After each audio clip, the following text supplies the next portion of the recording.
So it's my pleasure today to introduce some of the young people that have been involved in Rotary activities over the last year. And just thinking of the power or empowerment of youth, what happened to those children in residential schools. I think the young people you're going to hear from today are really going to make an impact on the world. I think we've got some fabulous young leaders. They're going to share what they've learned and how Rotary activities have impacted them. And I think we're going to see a lot more from them moving forward. I'm going to start. So today the program, we're going to run through presenters from all of the activities from youth activities. We're going to start with what happened with RILA this year. So we did have to go to an e-RILA format last October, September, October, and then an RILA Day 7 was offered. And Selena Tod from TA was able to participate in those activities. Selena, can you say a few words, please?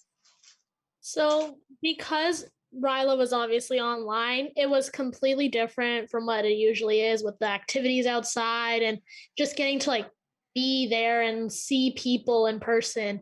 So what they did this year with the e-RILA was they kind of did a whole bunch of presentations more and gave you these skills. One of the presentations was about how to be a better leader and how to be more organized. So that's kind of what RILA Day 7 was about as well. But the difference between the e-RILA and RILA Day 7 was e-RILA, you could go if you've never been to RILA, but RILA Day 7, it was people who have already been to RILA could go to that. So RILA Day 7 really focused on mental health because I know for me personally, mental health has been really hard and with COVID and everything. So they talked about strategies to help, like meditation or writing down your thoughts in a journal and ways to manage your stress and your anxiety and the benefits of it. And the main points were take care of your body, deal with your emotions, take a break, just give yourself a minute to breathe and just do nothing. If you have a pet, hang out with your pet. Do something that makes you happy that isn't work or isn't school, or just be in the moment. And then also make the world a better place. Go outside and pick up some garbage. Make yourself feel like I just did something today that is going to benefit in the future. And then another thing that could help you with your mental health is your sleep hygiene. Most people, I know when I was in there, I do not have a good sleep schedule with school. I'm usually up most of the night doing homework and stuff. So sleep hygiene is really important for mental health. So they talked a lot about that, avoid coffee when you're going to sleep. Try and sleep in your room only and do homework outside of your room. Establish a routine before you go to sleep. So as you're getting ready, you're knowing that in your mind, okay, I'm going to sleep now. And then there was a few writing activities that they did, which was really fun. So basically what the writing activity was you could choose between your best day in quarantine or your worst day. And you would just write about whatever topic you chose. And then they would, every few minutes, they would throw out a random word. And you had to put that word into your writing. And then people would share what they wrote after. And some of them were happy and some of them were sad. And then the second writing workshop that they did was you chose an inanimate object. So for me, I chose the walls of a house. And then they asked you a bunch of questions what is your object? What does it do? How does it help you? What does it feel? And you just wrote about what that object would see during the pandemic. And yeah, basically both e-RILA and RILA Day 7 are more focused on helping the younger people. Because I know when I went to RILA in person, it wasn't as focused on here's what you can do to help this, here's what you can do to help that. It was mostly activities that we were doing that kind of in a way helped with it, but weren't directly for it, if that makes any sense. So yeah. So Selena, since you finished RILA Day 7, were you able to share anything with other networks that you had at school or in your friend group? During one of the Interact meetings, I was able to do one of the writing activities with them, but otherwise I haven't really been out of my house because my mom is very strict with the COVID rules since she is a frontline worker and she is kind of iffy still. So I know personally I've used a lot of the methods that they gave us. So that's good. Now, if we had more time tonight, we probably could have done one of the writing activities with the group here, but we've got to move on to other speakers. So maybe we'll do that another day. Okay. Thank you, Selena. I think what we'll do is we'll hold questions till everybody's done. And then if you guys have questions of some of the students, we can address that. So the next program we're going to talk about is MUNA. And this year, there was a virtual MUNA that was offered to accommodate COVID. We did sponsor 3 teams from Kenora. We had 2 teams go from Beaver Brae and 1 team go from TA. So I'm going to introduce Trevor Belrose. He's the student advisor from Beaver Brae and coached the teams. So he prepared 2 teams. One was Team China, and that was with Bella Fraser and Maya Newton, and Maya's here to present today. And the other team was Team New Zealand with Cole Villa and Noah White. So I don't know if Trevor, we're going to say anything about those teams, or we're just going to let Maya present. So, and then the other team was from TA, and James Trudeau is here today. He is the youth advisor or the coach for that team. And we had Team Chile, and both the team members are here today. It's Akbar Imram and Anmol Friesen Croker, and we'll hear from them next. Maya, if you're ready, could you let us know about your experience as Team China at MUNA this year? Hi, thank you for having me. I'm Maya. So me and Bella, we were Team China, and one of the first things we did was go and learn a whole bunch about our countries, like all the background that we could find out. So all the history and about how their government works and everything like that. So that was really interesting because this is stuff that I never knew about my country. So I learned a lot that way. And then after that, one of the big things that we focused on was learning how to write our opening plenary speech, because they choose 10 countries at the beginning of MUNA to give their speeches. And while they're supposed to be random, we kind of had a feeling that our country might be one of the ones chosen. So we focused a lot on that. And then we did end up getting chosen. So that was really nerve-wracking because there were, I think, around 160 people on Zoom that day. So I had never spoken in front of a group of people that big. I'd never done anything like that. So I was really nervous. And after they announced that we were going to get picked, I was kind of panicking a little bit. But when the time came, we gave our speech. It was totally fine. It went really well. And after that, I wasn't nearly as nervous, and I ended up speaking a lot during the different sections of the event. And I had a lot of fun with it. I'm really looking forward to hopefully next year when it can be in person. I'd really like to do it in person again because I had a lot of fun, and I think it's really beneficial to the career I want to go into when I'm older. I want to be a lawyer. So I think this is good for building my skills towards that. So yeah, thank you. Thank you, Maya. We'll have to connect you with Laura. She's one of our young lawyers as a Rotarian for future. That's great. Could we hear from Akbar and Anwen?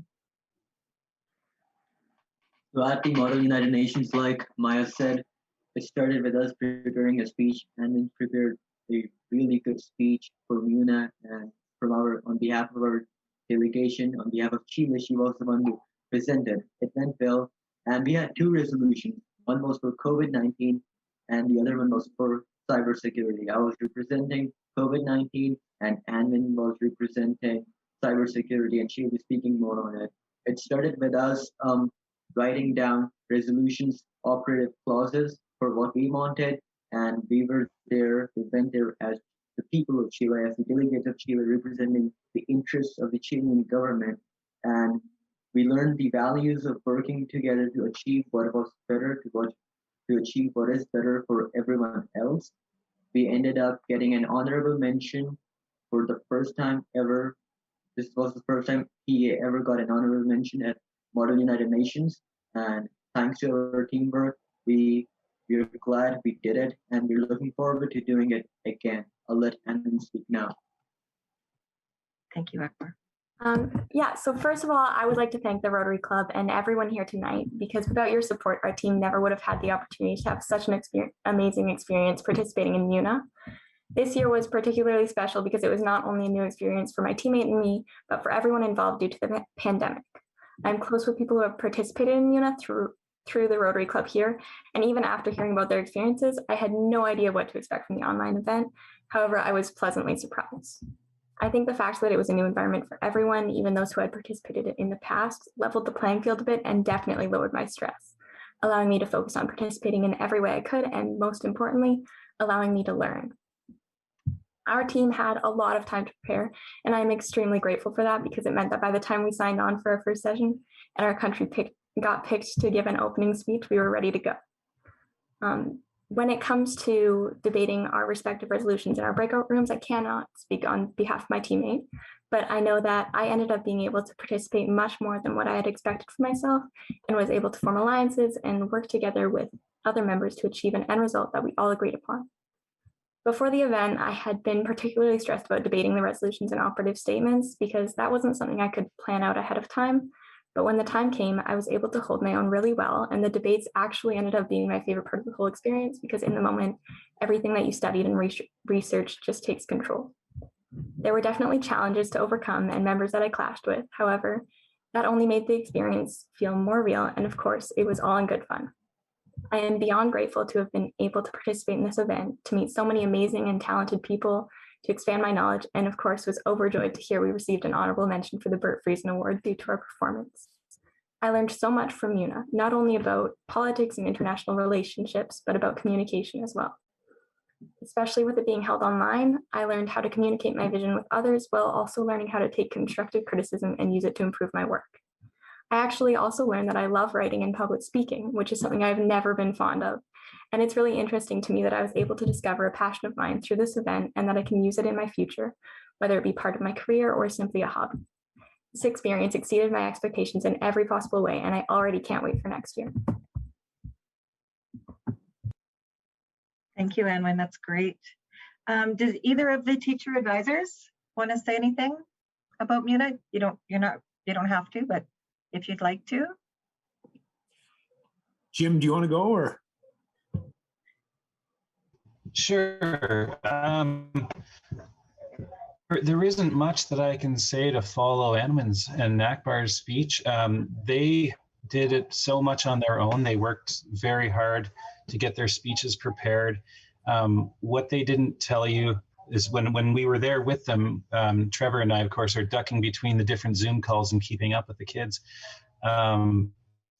I managed to eavesdrop on some of the other teams saying, this must be your third or fourth time coming here because your opening speech was so good. And of course it was their first, but that's just how well they set themselves up for this. So all the kudos goes to them for the work they put in. Great job. Thank you. And I would echo what Jim said as well. Like, I know he is proud of his students, and I certainly am of mine as well. They in some ways were flying blind this year, because the realities of remote learning this year, I couldn't really be a part of the delegation, so to speak. I wasn't really a part of the Zoom calls throughout the day. Teaching a double, my students had my cell number. They could text me if they had questions coming up, but they handled it beautifully, and I got really nice feedback from Don Alexander through me up in Winnipeg. And I'm excited about the program going forward as well. And we appreciate the support from Rotary so much, because this year was easily the youngest contingent that we've put together. We had 3 grade 10 participants and 1 student who's only in grade 9. So we're really excited about seeing them participate down the road. So thanks once again to Rotary for your support. Thank you, Trevor. Well done, MUNA students. Next, I'm going to ask Chloe Hintz to talk about our Interact Club.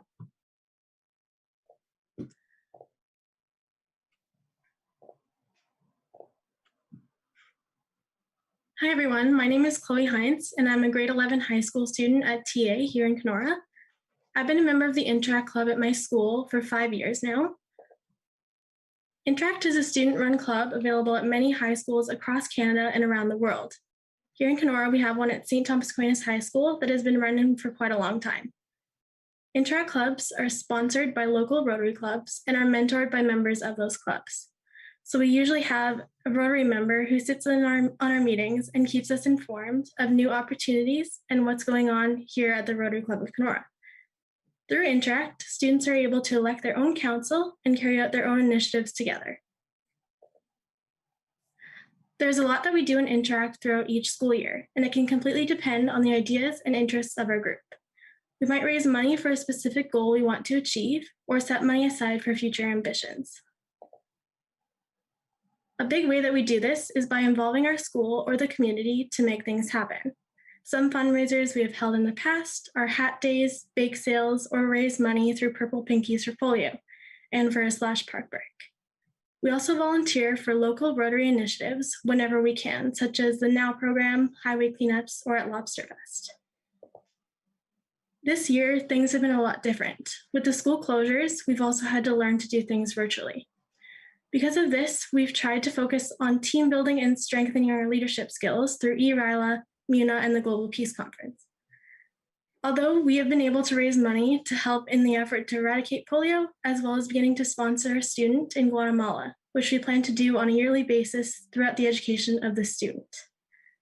We have also looked into Kiva loans and are planning on contributing to that as well for this year. While we are usually able to carry out many more initiatives throughout each school year, I am confident that we'll have a great group for next year. We'll be able to make more of our plans a reality once it is safe to do so. So yeah, that's kind of the rundown on Interact and an update on what we've been doing this year. I would like to once again thank the Rotary Club of Kenora for investing in students and providing us with such amazing opportunities. I think I can speak for everyone when I say that being in the Interact Club has been one of the highlights of my time in high school, and that the things I've learned and have done have helped me to grow as a person, and I am forever grateful.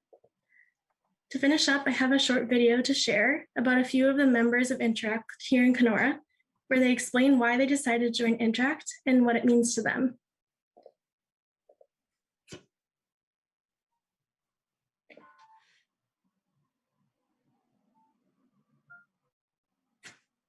Hi, my name is Selena.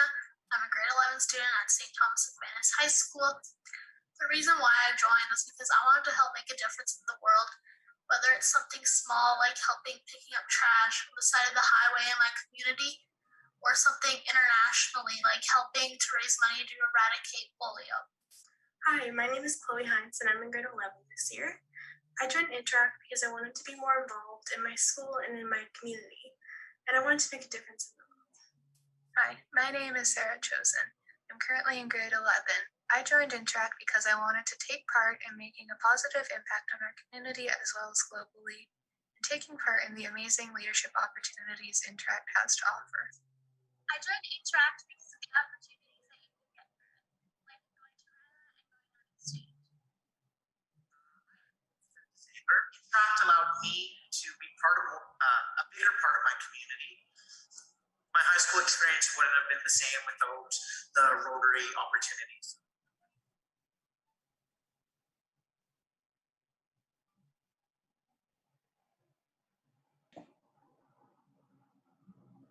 Thank you, Chloe. Very nice to see that. This year we had a different opportunity that came across our emails. There was a Global Spring School on International Relations, Peace and Unsustainable Development Goals.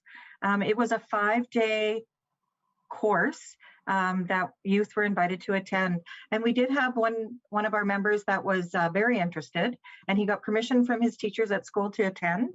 Akbar, can you tell us about that experience? First of all, thanks to the Rotary Club for giving me the opportunity of learning international relations and the peacemaking process, and thanks to my teachers who let me leave the classroom to attend this virtual school.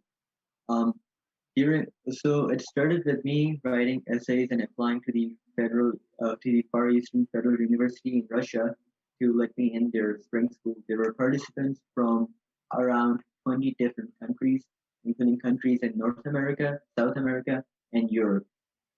In that school, I learned the values of international relations. I learned how the process of peacemaking goes, like having a well-functioning government, less corruption, etc., right distribution of resources. We had different people, we had different speakers speak to us, including peace researchers, professors from Russia, etc. And we ended up choosing a region stricken with poverty, the most in Colombia, and made a project on ending poverty and improving the quality of education through international collaboration and from different organizations such as the Rotary Club and different nations. So we learned all these values, and we had all these, we ended up making a project to eliminate poverty and improve the quality of education in this region in Colombia that was stricken the most with poverty. Thank you. So this is something that we've never had before, and I know I think it came up because of COVID, but I think with what Akbar has learned about international relations and looking at some of the bigger issues across the world, I think he's been so interested. I think we're going to hear more about that. I think it's a passion of his. One of the guests that we have today too is somebody who's been to RILA and been to MUNA, or has been a participant at MUNA, has been active in our Interact Club at St. Thomas Aquinas, and is now a Rotaract at her university. And she's come back today to talk to us about kind of the impact of having Rotary activities through her high school years and where she is now and how she's still involved. Olivia, could you tell us about what's going on in your life now? Hi, everyone.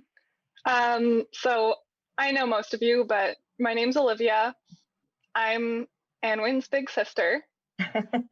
And like Sheila said, I've been through MUNA and RILA and Interact all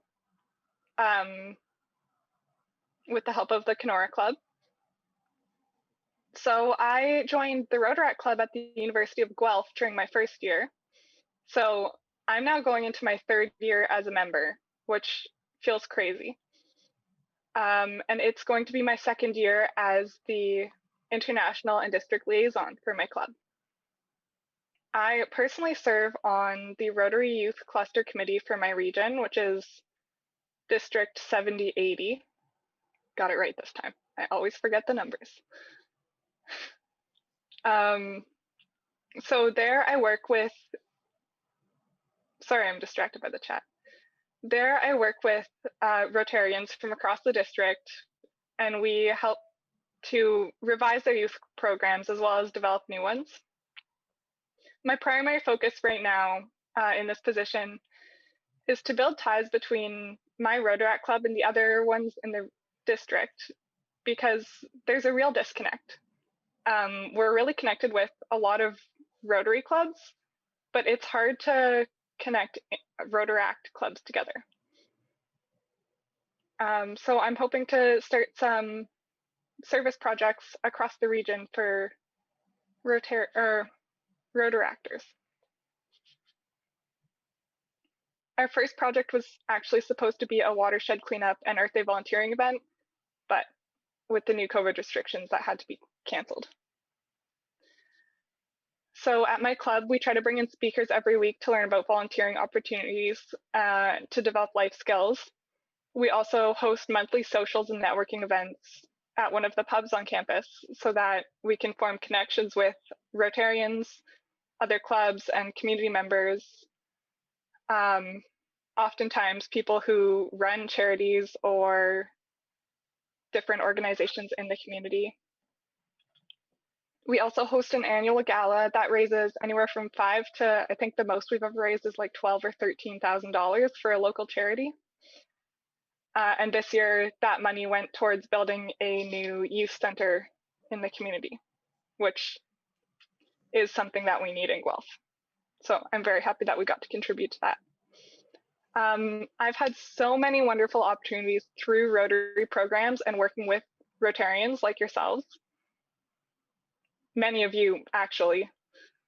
And I just wanted to say a quick thank you for helping me get started on my Rotary journey. And I'm looking forward to working with you as a Rotaractor and as a Rotarian. So thank you so much. And I'm happy to answer any questions. I'll put my email in the chat if you want to email me and we can connect. That's great, Olivia. Thank you. We just passed a resolution at the AGM last weekend that we now have a Rotaract RoTech director on our district committee. So that's going to be fabulous. So it's really nice to see Rotaract growing and becoming a stronger part of Rotary. So just before we open to questions, we have one more presenter, and this presenter is really back to the students. So Rob Tisdale's here from the Rotary Club of Winnipeg, and he's just going to give us an update on what's happening with the Adventures in Human Rights. Rob, if you could give us an update. Yeah, thanks, Sheila. Last year we ended up canceling because we weren't quite sure how to approach COVID, because Rotary Adventure in Human Rights is one of those very standard Rotary, we will change your life programs. And the kids, the students, I can't call them kids, they're students that already have sort of a different outlook, like all of you young people here today. And what I'll do is I'll just quickly read out it's on the website under youth programs. And the program mandate of RAR is to provide students with the opportunity to explore human rights by exploring themes such as women's rights, gender equity, indigenous perspectives, genocide, and when rights are denied, and more. At the end of the program, students will have the opportunity to create an action plan that they can implement in their school or community. With their newfound insight into human rights and peace building, students will be encouraged to continue their peace journey in the Emerging Issues in Human Rights course at the University of Winnipeg Global College, and they provide this course every summer. So their next course is actually 2022.